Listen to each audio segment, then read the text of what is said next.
यो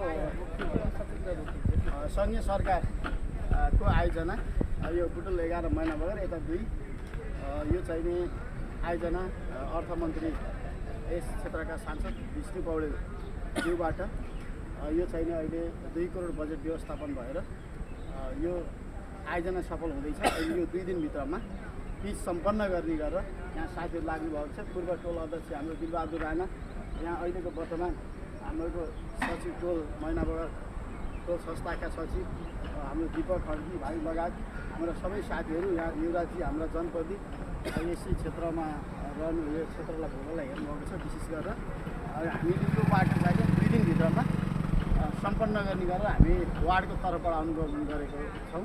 म कार्यवाहक वडा अध्यक्ष नकुल साई लगायत हामी सबै साथीहरू यहाँ सबै साथीहरू टोल अध्यक्ष समाजसेवी साथीहरू हुनुहुन्छ, हाम्रो युवजी पनि हुनुहुन्छ। यही सबै हामीले यो चाहिँ आजबाट यो सुरु भएको छ पिचको। विशेष त यो मैनाबगर क्षेत्र 2 नम्बर क्षेत्रले विशेष ध्यान दिएको कारणले चाहिँ यता 2 नम्बर वार्डका सदस्यहरूलाई जनप्रतिनिधिहरूलाई पनि म विशेष धन्यवाद दिन चाहन्छु। यहाँका स्थानीयहरू यो बाटो छैन